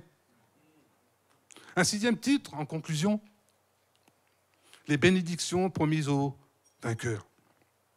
La première bénédiction, je ferai de lui une colonne dans le temple de mon Dieu, comme pour les apôtres, Jacques, Céphas et Jean, qui étaient considérés comme des colonnes dans l'Église à Jérusalem. Puissions-nous, frères et sœurs, eh bien, le devenir à notre tour. Vous savez, Dieu avait dit à Abraham, je rendrai ton nom grand, et aussi, je ferai de toi une grande nation. Et cela a été le cas. Ça a été le cas pour Abraham. Abraham est devenu le père d'une multitude. Il est aussi, lui, une colonne de par sa foi et son obéissance eh bien, entière à Dieu, en quittant son pays, sa patrie, et pour partir dans un lieu qu'il ne connaissait pas, par la foi. Ainsi, frères et sœurs, la colonne représente la force, la solidité, le pilier sur lequel l'édifice eh bien, peut s'appuyer en toute sécurité sans qu'il ne tombe ou ne bronche. Puissions-nous alors, à notre tour, eh bien, avec le temps, eh bien, devenir des colonnes en maturité chrétienne. Puissions-nous le devenir, frères et sœurs. En tout cas, c'est le désir de mon cœur pour l'Église. Comme je l'ai dit, voilà la première bénédiction. Puis Jésus fait encore 3 autres promesses dans le même verset 12. La deuxième, j'écrirai sur lui le nom de mon Dieu. La troisième, le nom de la ville de mon Dieu, de la nouvelle Jérusalem. Et la quatrième promesse est mon nom nouveau. Donc les troisième et quatrième promesses est en lien avec le deuxième. J'écrirai sur lui le nom de mon Dieu. Il est donc à 3 reprises question de nom, frères et sœurs, N-O-M, comme seront écrits dans le livre de vie tous les noms des rachetés, car eux seuls pourront rentrer dans le royaume des cieux par les portes de la ville de la nouvelle Jérusalem. Entrerons-nous par les portes de la ville, cette nouvelle Jérusalem qui descend du ciel auprès de Dieu? En Apocalypse chapitre 21, verset 27, il est écrit « Il n'entrera chez elle ni personne, chez elle rien de souillé, ni personne qui se livre à l'abomination et au mensonge. Il n'entrera que ceux dont le nom est écrit dans le livre de vie de l'agneau. » Que ceux dont le nom est écrit. C'est vrai qu'il n'y a pas le mot « nom » dans la version seconde de 1910, mais c'est le nom qui est écrit. Et j'espère que votre nom s'y trouve écrit dans le livre de vie. Amen. Frères et sœurs et amis, ceux de Philadelphie y entreront de par leur fidélité au Seigneur. Et nous qui avons cru, évidence, nous y rentrerons aussi, pourvu que, comme dit Hébreux chapitre 3, verset 14, pourvu que nous retenions fermement jusqu'à la fin l'assurance que nous avions au commencement. Avons-nous toujours cette assurance que nous appartenons au Seigneur? Alors terminons par le verset 13 qui est le dernier, ou encore le 7e verset de notre lecture. Que celui qui a les oreilles entende ce que l'Esprit dit aux églises. Et l'Église, c'est nous, c'est l'évidence. Et l'Esprit parle à évidence ce matin. C'est pourquoi, si l'on reçoit une parole du Seigneur, on peut soit se laisser convaincre par elle, se repentir et décider, frères et sœurs, dans son cœur, de changer si nos œuvres sont mauvaises. Si nous savons que dans notre cœur, nos œuvres sont mauvaises, soit alors rejeter la parole, et cela signifie que l'on endurcit son cœur. Oui, l'Écriture dit, aujourd'hui, si vous entendez sa voix, n'endurcissez pas votre cœur, car n'oublions pas ce qui est demandé au dispensateur des grâces reçues de Dieu, c'est que chacun soit trouvé fidèle. C'est que chacun soit trouvé. C'est que chacun soit trouvé. C'est que chacun soit trouvé. Amen. Comme l'était Philadelphie en son temps, et que nous devrions l'être, nous, évidence, en notre temps. Amen. Amen. Que Dieu nous bénisse. Nous allons... Amen. Nous allons nous mettre debout. Il y a deux prières que j'aimerais faire ce matin.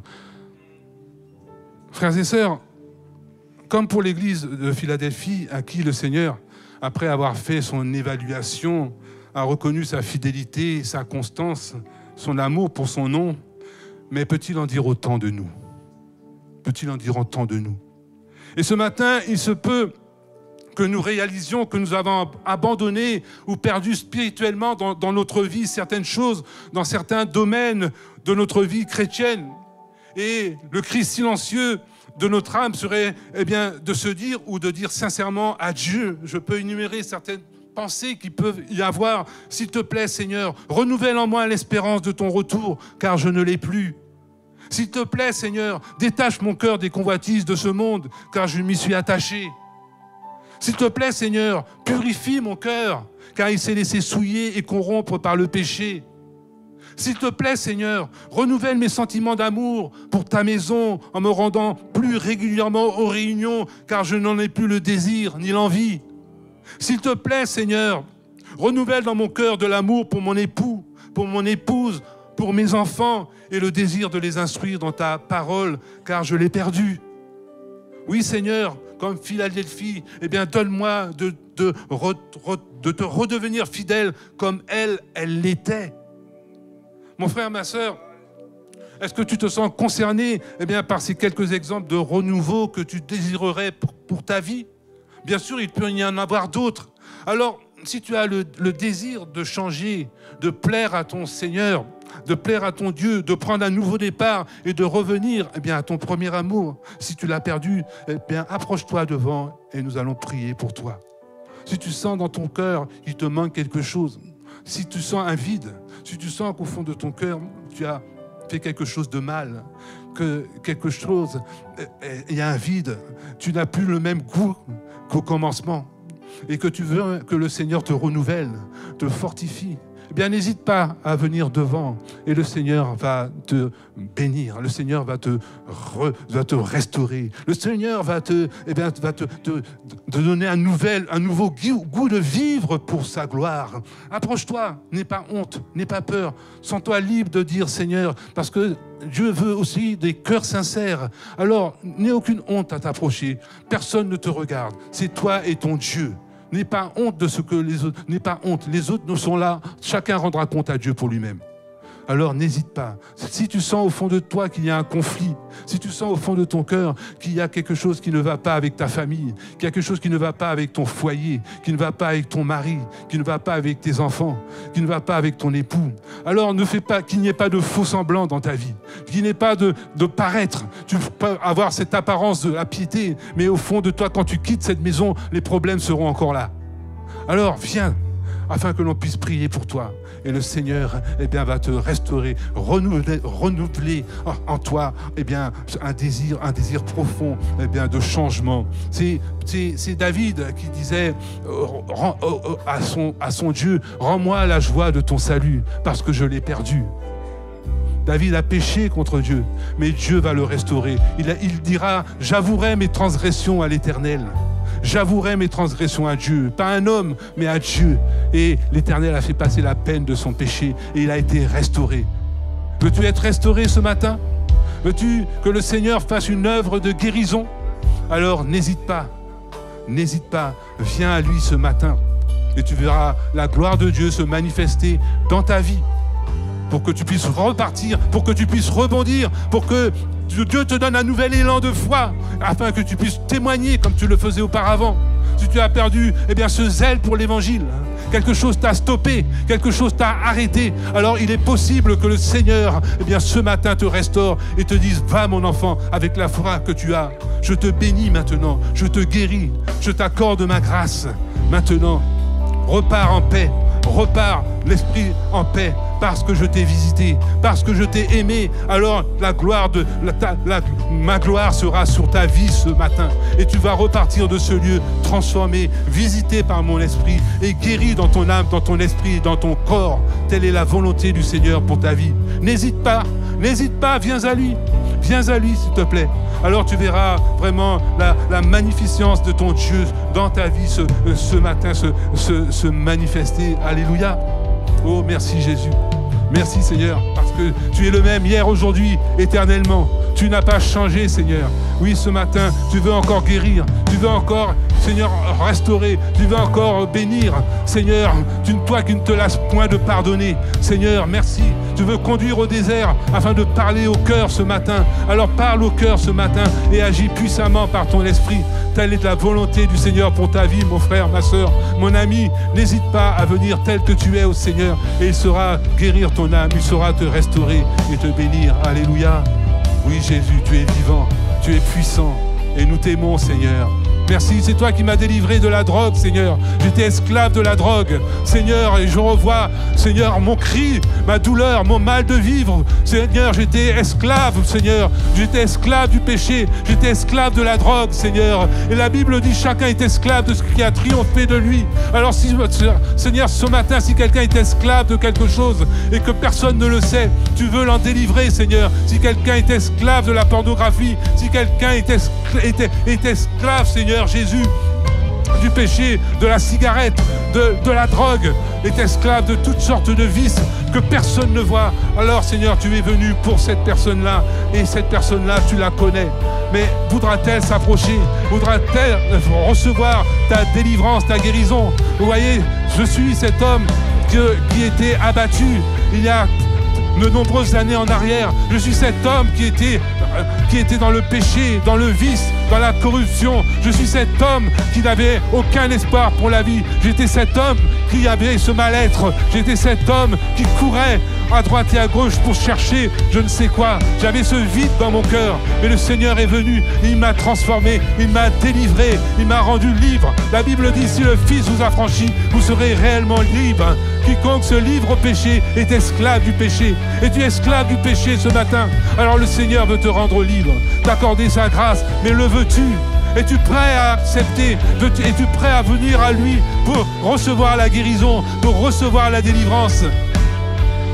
C'est toi qui décides. La parole de Dieu dit que Dieu ne force personne. Il n'existe rien de personne. C'est toi qui es libre de t'approcher et de vivre pour lui, vivre pour le Seigneur. Alors, il t'accorde sa grâce ce matin et que son esprit puisse maintenant te parler et puisse agir dans ta vie. Au nom de Jésus-Christ de Nazareth. Alléluia. Je bénis l'Éternel et je n'oublie aucun de ses bienfaits. Lui qui m'a aimé, lui qui m'a sauvé, lui qui a fait de moi son enfant. Comment ne pas me réjouir ce matin de pouvoir lui dire mon adoration, ma louange, ma reconnaissance. Oui Seigneur, que tu es merveilleux, que tu es adorable, que tu es vraiment, Seigneur, celui qui fait l'objet de ma louange. Chaque jour je te célébrerai, chaque jour je te magnifierai, je te dirai combien je t'aime Seigneur. Oh Seigneur, que ma louange monte d'un cœur reconnaissant ce matin. Et pour ton Église ce matin, Seigneur, vraiment que l'Église comme, Seigneur, l'était Philadelphie, cet exemple, cette Église des temps de la fin qui verront la venue du Christ en gloire, Seigneur. Car, comme dit l'apôtre Paul, je vous dis un mystère, nous ne mourrons pas tous, mais tous nous serons changés en un clin d'œil au son de la trompette de Dieu, au son de la trompette de Dieu, au cri d'un archange. Alors, les morts en Christ ressusciteront et nous serons changés, et nous serons enlevés à la rencontre du Seigneur dans les airs. Veux-tu faire partie de ce voyage? Veux-tu faire partie de ce voyage? Amen. Il est encore temps aujourd'hui. Il est temps ce matin. Glorifie son nom, Seigneur, sur toute la terre. Glorifie ton nom, Seigneur, sur toute la terre. Alléluia. Gloire à Jésus. Gloire à notre Dieu. Alléluia. Gloire à Dieu. Merci, Seigneur. Tu es celui qui délivre, qui accorde ta grâce encore ce matin. Tu l'as dit, Seigneur. Je bénis ton nom. Je loue ton nom. Alléluia. Merci. Que Dieu te bénisse, mon frère. Gloire à toi. C'est Vincent? Non? Dieu te bénisse. Dieu vous bénisse. Amen. Alléluia. Gloire à Dieu. Amen, amen, amen. Alléluia. Amen. Amen. Amen. J'aimerais, vous pouvez vous asseoir. Je n'ai pas encore tout à fait fini. J'attends que les frères aient fini de prier. Les sœurs.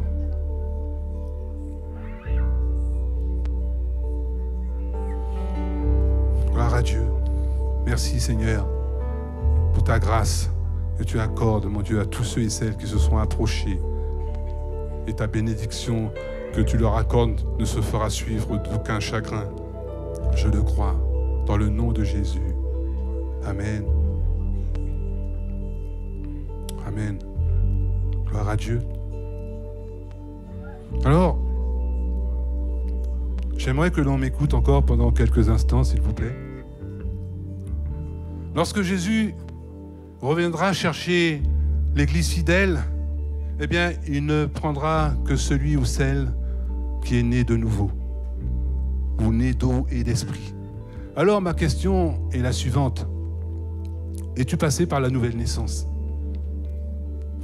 pour entrer dans le royaume de Dieu? Un jour, Dieu m'a donné une vision de son royaume. D'ailleurs, je voulais en parler jeudi, mais je le dis aujourd'hui. parce que tous ne sont pas là le jeudi. Ça a duré qu'un instant, c'était comme un flash. Et je ne peux pas vous décrire la beauté de ce que j'ai vu. Les mots me manquaient. Un peu comme l'apôtre Paul lorsqu'il a été ravi au troisième ciel, et qu'il a entendu des paroles ineffables qui n'est pas permis à l'humain de comprendre. C'est tellement beau, c'est tellement immense. Les mots, si Paul a entendu, moi j'ai vu. Et c'est là que j'ai compris ce que signifiait naître de nouveau. Jésus a dit à Nicodème, si un homme ne naît de nouveau, il ne peut voir le royaume de Dieu. Je l'ai vu un instant, mais il rajoute, si un homme ne naît d'eau et d'esprit, il ne peut entrer. Dieu peut nous donner la vision de ce qui nous attend, de ce paradis, cette cité céleste. Il m'a montré, il m'a fait voir, mais je ne suis pas encore entré. Jésus pouvait dire, le royaume de Dieu ne vient pas de façon à frapper les regards, mais le royaume de Dieu est au milieu de vous, en vous. Le royaume de Dieu est en moi. Alléluia. C'est que les prémices de ce que j'ai vu. Mais quand Jésus reviendra, eh bien, je rentrerai dans ce ciel de gloire où tout n'est que beauté, tout n'est que... les mots seront... C'est pourquoi l'apôtre Paul pouvait dire comme ça que les souffrances du temps présent ne sont rien en comparaison à ce qui nous attend. C'est rien du tout. C'est pour ça que Paul pouvait dire comme ça, Christ est ma vie et la mort m'est un gain. Mais à cause des frères qui avaient besoin d'enseignement, il est obligé de rester. Mais il préférait partir. Parce que nous avons tous une mission à accomplir ici-bas. Tant que notre mission n'est pas finie, le Seigneur nous laissera sur terre. Et une fois qu'elle sera finie, nous partirons. C'est ce que disait l'apôtre Paul. Le moment de mon départ approche. J'ai gardé la foi. Désormais, la couronne de justice m'est réservée. Alors, comme je le disais, on peut venir à l'assemblée pendant des jours, des mois, des semaines, des années, sans jamais avoir ou vouloir donner sa vie à Jésus-Christ. Voyez-vous, la Bible dit que le monde est mûr pour la moisson et Dieu fera le tri entre ceux qui entreront dans son royaume et ceux qui n'y entreront pas. Mais ce matin, pour quelqu'un, dans cette salle, l'heure de la décision pour suivre Christ sincèrement est venue, pour qu'il devienne ton sauveur et ton Seigneur. Tu vois, trop longtemps tu as fermé les yeux à son appel. Alors voici aujourd'hui pour toi le jour favorable. Voici pour toi le jour du salut. Veux-tu lui donner ton cœur ce matin? Veux-tu lui donner ton cœur ce matin? Voyez-vous, comme je l'ai dit, Jésus est le seul à pouvoir nous sortir de la maladie, te sortir de ton complexe, te sortir de ta dépression, te sortir de ta solitude, te sortir de ton péché. Lui seul est capable de le faire ce matin. Aujourd'hui, si tu entends sa voix, n'endurcis pas ton cœur. Jésus a dit, je ne mettrai pas dehors celui qui vient à moi, et quiconque me confessera devant les hommes, devant les hommes, je le confesserai aussi devant mon Père qui est dans les cieux. Amen. Alors, crois que le Seigneur t'appelle à venir à lui ce matin, qui que tu sois. Et si tu le veux, je t'invite à te mettre debout à ta place et l'on priera pour toi. Veux-tu recevoir le Seigneur Jésus dans ta vie pour qu'il change ta vie? Seigneur, parle. Esprit de Dieu, souffle pour convaincre, pour attirer à toi celui ou celle que tu attends depuis si longtemps, que tu aimes et que tu veux faire rentrer dans ton royaume. Y a-t-il quelqu'un qui veut donner son cœur au Seigneur, qui est là depuis tant d'années, qui vient à l'église et qui hésite encore, et pourtant le Seigneur t'a parlé. Le Seigneur te parle encore ce matin. Vous savez, ça peut être aussi la dernière fois que tu entends l'appel du Seigneur. Parce que la Bible dit que Dieu parle tantôt d'une manière, il parle 2, 3 fois et l'on n'y prend point garde. Alors, n'aie pas honte. Ne te dis pas, si je me lève, qu'est-ce qu'on va penser de moi? Qu'est-ce que mes parents vont dire? Qu'est-ce que mon mari va dire? Qu'est-ce que mon épouse va dire? N'aie pas honte. Lève simplement ta main à ta place. Si tu veux recevoir Jésus dans ta vie, aujourd'hui, car c'est aujourd'hui que Jésus peut te visiter, peut te bénir. Je vois qu'une personne s'est levée. Que Dieu te bénisse. Y a-t-il quelqu'un d'autre? C'est pas fini. Je sais qu'il n'y a pas qu'elle. Voyez-vous, elle a eu le courage de se lever. Mais n'y a-t-il pas quelqu'un d'autre ce matin? N'y a-t-il pas quelqu'un d'autre ce matin qui veut faire la paix avec Dieu? J'attends encore. L'Esprit Saint te parle. N'hésite pas. Viens à lui tel que tu es. Ne regarde ni à droite ni à gauche. Et le courage, comme je l'ai dit, de venir au pied du Maître. Comme je l'ai dit, approche-toi de Dieu et Dieu s'approchera de toi. Amen. Gloire à Dieu. Merci pour ce pas de foi, madame. Et parce que vous attendez, je vais vous demander de vous approcher simplement. N'ayez pas peur.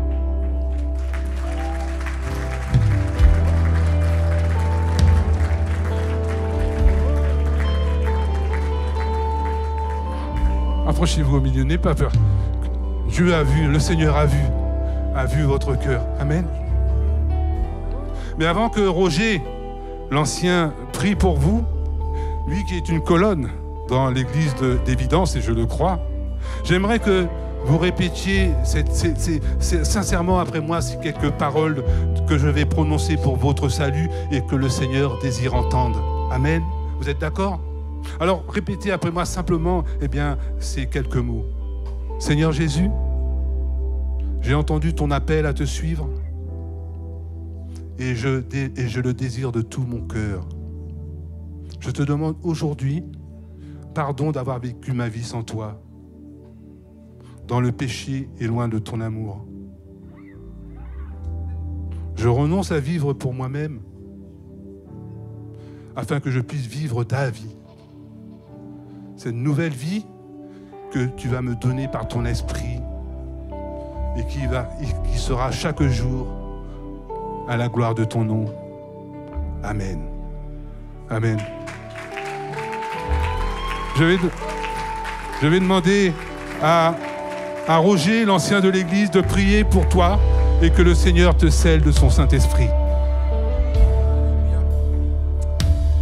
Amen. Seigneur notre Dieu, nous ne voulons pas prier seulement pour cette âme qui s'est levée. Parce que je suis persuadé qu'il y en a qui ne se sont pas levés, qui sont restés assis, qui sont restés assises, mais qu'au fond de leur cœur, il s'est passé quelque chose ce matin. Alors je veux te dire tout simplement, bénis celle qui s'est avancée, mais bénis aussi celles et ceux qui sont restés assis, qui n'ont pas eu le courage de se lever, qui n'ont pas eu la hardiesse de se tenir debout devant une assemblée d'hommes. Mais j'espère qu'ils auront le courage devant l'assemblée céleste de louer le Dieu d'amour, le Dieu vivant. Alors si jusque-là vous ne voulez pas lever, que ma prière ne soit pas vaine, alors lève-toi. Si tu as rencontré Jésus ce matin, lève-toi à ta place, lève-toi. Lève-toi, il n'y a pas qu'elle. Je suis certain qu'il n'y a pas qu'elle. Lève-toi au nom de Jésus-Christ. Alléluia. Oh Seigneur notre Dieu. Alléluia. Il y a des âmes qui ont besoin d'être sauvées ce matin. En ce lieu. Que ton nom soit béni. Que ton nom soit béni. Alléluia. Glorifie-toi, Seigneur. Glorifie-toi. Dans le nom de Jésus. Amen. Amen.